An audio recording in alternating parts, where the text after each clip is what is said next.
Good morning बंधुरा welcome back to my channel. आमी महानगरी कलकाता থেকে তোমাদের বন্ধু সঞ্চিতা নিয়ে চলে এসেছি আমার ডেইলি ব্লগ চ্যানেল সঞ্চিতার সঞ্চয় নিয়ে। আশা করছি তোমরা দেশে ও দেশের বাইরে যে যে প্রান্ত থেকে আমার এই ভিডিওটা দেখছো সবাই ভালো আছো, সুস্থ আছো আর সাবধানেও আছো। আমরাও ভালো আছি। আজ কিন্তু বুধবার আর সকালবেলা দেখো আমি উঠে পড়েছি একদম আর্লি মর্নিং, প্রায় 5টা বাজে এখন। আর উঠেই চলে এলাম একটা নতুন সকাল তোমাদের কাছে উপহার দেওয়ার জন্য। এখনও সানরাইজ হয়নি, তাই জন্য আমি মন্দিরে চলে এসেছি দেখার জন্য। আর তোমাদের দেখাচ্ছি, দেখো এত সুন্দর লাগছে এই পূর্বর আকাশটা, যে চারিদিকে লাল হয়ে ছেয়ে আছে। হয়তো অন্য কোথাও সানরাইজ হয়ে গেছে, কিন্তু আমার এখান থেকে কিন্তু দেখা যাচ্ছে না। আমি অনেক চেষ্টা করছি, কিন্তু তারপরেও আমি সূর্যটাকে কিন্তু দেখতে পাচ্ছি না, তার খালি আলোটা দেখতে পাচ্ছি, আকাশ ছেয়ে আছে।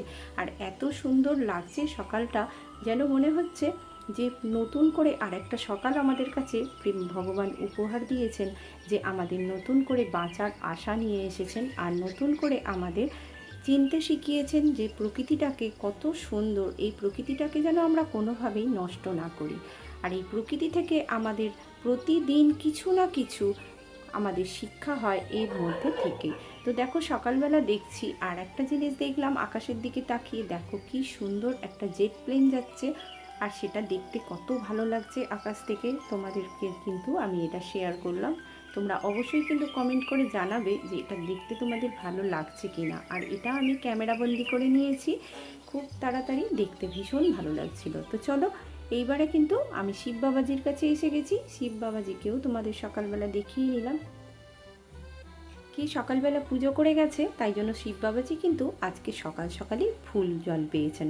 আর এই যে মাকে দেখিয়ে নিলাম আর এনাদেরও দেখিয়ে নিলাম। তো চলো এইবারে কিন্তু আমি বাড়ি চলে আসছি আস্তে আস্তে, কারণ বাড়িতে আমার অনেক কাজ আছে। দুদিন খুব শরীর খারাপ ছিল, একদম উঠতেই পারিনি বিছানা থেকে, এত শরীরটা খারাপ হয়েছে বেরিয়ে এসে যে কি বলবো। তার জন্য দেখো দুবারের বাসন পড়ে আছে এক গাদা হয়ে, একদম বিছানা থেকে উঠতেই পারিনি। তাই অল্প অল্প করে বাসনগুলো ধুয়ে দিচ্ছি। আর আমার জামা কাপড় সেগুলো পড়েছিল আগের দিন, সেইগুলোও কিন্তু আমি ধুতে পারিনি জানো তো। তাই জন্য ভাবলাম একটু সাবান জল করে ধুয়েই দিই সকালবেলা, জলটা এসেছে যখন, তাই জন্য একটু কষ্ট করেই কাজটা করছি।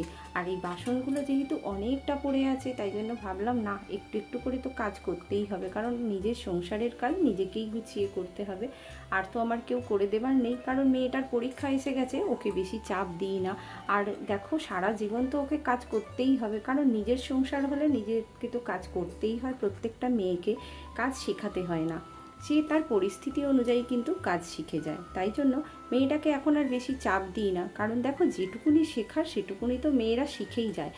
আমার মা একটা কথা বলতেন যে মেয়েরা হচ্ছে হনুমানের জাত, কারণ হনুমানকে যেরকম গাছে ওটা শেখাতে হয় না, সেরকম মেয়েদেরও কিন্তু কাজ শেখাতে হয় না। তারা পরিস্থিতি অনুযায়ী কিন্তু সব কাজ শিখে যায়। আর ইচ্ছাটা সবথেকে বড়, যদি আমরা ভালো মুখে কাজ করাতে পারি বা শেখাতে পারি, তাহলে দেখবে একটা মেয়ে কিন্তু অনায়াসেই সেই কাজটা খুব সহজে করতে পারে। তা আমিও কিন্তু বাপের বাড়িতে খুব বেশি কাজ করতাম না, কিন্তু এখন কাজে পটিয়সী হয়ে গেছি দেখে আমারও মাঝে মাঝে মনে হয় যে আমিও তো কিছু পারতাম না, কিন্তু এখন নিজের সংসার হয়েছে বলে আমি কিন্তু নিজের সংসারের কাজগুলো সব গুছিয়ে করতে পারি। আর তাতে আমার আনন্দও হয় অনেক, কারণ নিজের কাজ নিজে হাতে করার যে কি আনন্দ, সেই যতক্ষণ না কেউ করবে ততক্ষণ কিন্তু বুঝতে পারবে না। তাই জন্য অধিকাংশ বাড়িতেই কিন্তু এইটা নিয়ে সমস্যা হয়, যে মায়েরা দেখবে একদম সংসার ছাড়তে চায় না ছেলের বউয়ের হাতে। কারণ কি জানো, কারণ সে সংসারটাকে প্রচণ্ড ভালোবাসে। তাই জন্য সে ভাবে যে আমার সংসারের যে সকল সদস্যরা আছে, সেই সকল সদস্যদের হয়তো যদি ঠিকমতো দেখতে না পারে, যদি ঠিকমতো টাইমে খেতে না দিতে পারে, সেই সমস্ত চিন্তাভাবনাগুলো করেই কিন্তু এই ছেলে বউয়ের সঙ্গে মায়ের কিন্তু অশান্তি লেগে থাকে অর্ধেকটা ফ্যামিলিতে। তা আমি বলবো তাদেরকে যে তোমরা নিজেরাও যেমন একদিন এসেছিলে সংসারে কোনো কাজ জানতে না, সেরকম কিন্তু ছেলের বউদেরও হাতে সংসার ছেড়ে দেওয়া উচিত, যে সে আস্তে আস্তে একটু একটু করে শিখে নেবে। কারণ কি জানো, কারণ কেউই কাজ শিখে আসে না, আস্তে আস্তে করে কিন্তু কাজ শিখে নিতে হয় সংসারে। তা দেখো আমি কিন্তু সকালবেলা কথা বলতে বলতে তোমাদের সঙ্গে অর্ধেক কাজ করে নিয়েছি। আর ফ্রিজে ছিল মাছ, সেগুলোও কিন্তু আমি বার করে দিয়েছি। আটা মেখে নিয়েছি, রুটি করব, টিফিনে খাবো। যেহেতু ওর বাবা আজকে টিফিন খাবে না, সেহেতু আমরা একটুখানি রুটিটা সেঁকে নেবো, নিয়ে আম দিয়ে খেয়ে নেবো কিন্তু। আর এই দেখো ভাতটা বসিয়ে দিয়েছি, আর আমি আমও কেটে নিয়েছি। রুটিটা আমার কিন্তু করা হয়ে গেছে, এরই ফাঁকে তোমাদের দেখানো হলো না সেটা। তো দেখো আমি এবার কিন্তু টিফিনের জন্য জোগাড় করতে চলে এসেছি। এখন প্রায় 9টা বাজে, আমি কিন্তু টিফিনটা জোগাড় করে নিচ্ছি। যেহেতু ওর বাবা আজকে খাবে না, ওর বাবার কিন্তু এইসব দিয়ে খাওয়া অভ্যাস নেই। আর আমি আর আমার মেয়ে কিন্তু ভীষণ আম খেতে ভালোবাসি, তাই বললাম যে আজকে 2টো করে রুটি, আম আর মিষ্টি আছে, সেই দিয়ে আমরা সকালের টিফিনটা সেরে নেব। তাই জন্য দেখো টিফিনটাও কিন্তু আমি জোগাড় করে নিচ্ছি। এদিকে তো ভাতটা বসিয়েই দিয়েছি, ভাতটা প্রায় অর্ধেক হয়েই গেছে। আমি দেখো এই টিফিনটা এবার মেয়েকে দিয়ে দেবো, কারণ ও পড়ছে। ওকে দিয়ে দিলে ওর খাওয়া হয়ে গেলে এবার আমিও কিন্তু টিফিনটা খেয়ে নেবো, কারণ টিফিনটা খেয়ে নিয়ে আমাকে এবারে পুরোপুরি রান্নায় চলে আসতে হবে। কারণ রান্নাগুলো যদি না করা হয় তাড়াতাড়ি করে, তাহলে কিন্তু আমার ভীষণ শরীরটা খারাপ লাগছে। খালি মনে হচ্ছে যতক্ষণে কাজটা সেরে এখান থেকে বেরিয়ে যেতে পারবো ততটাই আমার পক্ষে ভালো। তাই জন্য আমি কিন্তু রান্নায় চলে এলাম। আর মেয়েকে বলেছিলাম যে আমার আজকে শরীর খারাপ করছে, আমি কিন্তু আজকে ঘর পরিষ্কার করতে পারবো না। তা আমার শরীর খারাপ দেখে মেয়ে কিন্তু নিজেই চলে গেছে, গিয়ে ও কিন্তু বিছানা ঘর সব পরিষ্কার করে দিয়েছে। আমার কিন্তু আজকে বেশি কাজ নেই।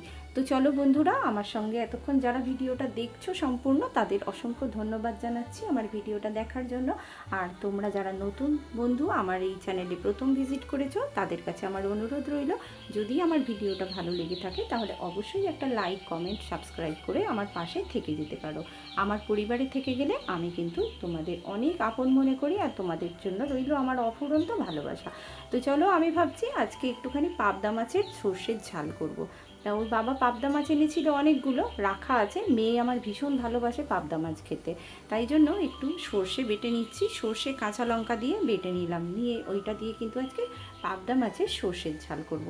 তা আমার হয়েই গেছে। আর দেখো এই মাছগুলো অমনি কিন্তু আমি ভাজা বসিয়ে দেবো। এবার ভাজাগুলো বসিয়ে দিয়ে এবারে তাড়াতাড়ি করে আমি কিন্তু এই মাছের ঝাল করে নেব। আর শাক চচ্চড়ি করেছি, সেটা তোমাদের দেখালাম না। আমার একটুখানি মাছের মাথা ছিল, সেইটা দিয়ে কিন্তু আমি শাক রেখে দিয়েছিলাম কেটে, সেইটা দিয়ে কিন্তু আমি শাক চচ্চড়িটা দেখে নিয়েছি। কারণ দেখো ভিডিওটা অনেক বড় হয়ে যাবে, তাই জন্য তোমাদের কাছে শাক চচ্চড়ির রেসিপিটা আমি শেয়ার করলাম না।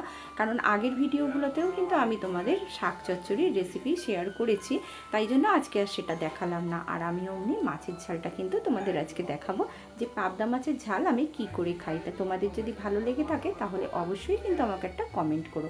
আর এই দেখো যে বাহারি গাছগুলো রেখেছি, যে যার পথে কিন্তু চলে যায় আলোর খোঁজে। দেখো গাছগুলো যেহেতু এখানে রেখেছি, ওই ফাঁকটা দিয়ে আলো আসছে, ওরা কিন্তু মুখ বাড়িয়ে বেরিয়ে যাবার চেষ্টা করছে পিছন দিকে, ঠিক মানুষের মতো। এদেরও যে প্রাণ আছে সেটা কিন্তু দেখলে বোঝা যায়, যে আলোর খোঁজে আমরা প্রত্যেকেই সর্বত্র ঘুরে বেড়াচ্ছি, কোথায় একটু আলো পাবো। তা সেই দেখো এই যে মাছের ঝালটাও কিন্তু আমি এবারে বসিয়ে দেবো। তা একটুখানি কালো জিরে আর কাঁচা লঙ্কা ফোড়ন দিলাম তেলের মধ্যে, তারপরে কিন্তু আমি ওই সর্ষে বাটাটা দিয়ে এটা এবার তেলে আমি ভাজতে থাকবো। যেহেতু সর্ষেটা বাটার সময় একটুখানি নুন দিয়েছিলাম, তাই জন্য এখন আর অল্প করে নুন দেবো, বেশি নুন দেবো না। আর এই তেলে ভাজবো যতক্ষণ না সর্ষে থেকে তেলটা বেরিয়ে আসে। তো দেখো মোটামুটি তেল কিন্তু বেরোনো শুরু হয়ে গেছে। আর অল্প করে নুন, হলুদ আর একটুখানি গুঁড়ো লঙ্কা দিলাম, কারণ যেহেতু আমি কাঁচা লঙ্কা ফোড়ন দিয়েছি, আবার কাঁচা লঙ্কা কিন্তু আমি সর্ষের মধ্যে দিয়ে বেটেওছি, তাই জন্য বেশি কিন্তু গুঁড়ো লঙ্কা আমি দেবো না। ওইটা দিয়েই কিন্তু এবারে ভাজতে থাকবো যতক্ষণ না তেলটা বেরিয়ে যায়। আর দেখছো সর্ষেগুলো কিরম গোটা গোটা হয়ে গেছে, তার মানে এবার ভাজা হয়ে গেছে। এইবারে কিন্তু আমি মাছগুলো দিয়ে জল ঢেলে দেবো, আর তারপরেই কিন্তু আমার সর্ষের ঝালটা হয়ে যাবে। তো চলো বন্ধুরা, আমার সঙ্গে এতক্ষণ তোমরা আছো, তোমাদের কিন্তু আবার আরেকবার ধন্যবাদ জানাচ্ছি। আর এই যে সর্ষের ঝালটা কিন্তু আমি এবার বসিয়ে দিয়ে নামিয়ে নেবো, কারণ এবার আমার ভীষণ শরীর খারাপ করছে।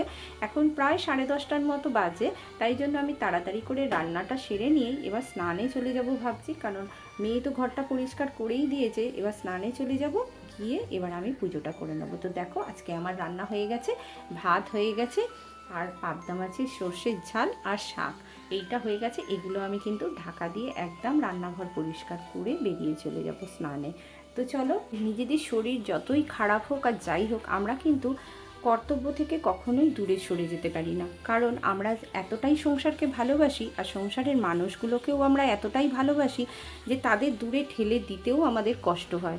কারণ কি জানো, আমরা অনেক কষ্টে কিন্তু সংসারটাকে নিজের মতো করে যত্ন করে বড় করি আর ঠিক লালন পালন করি।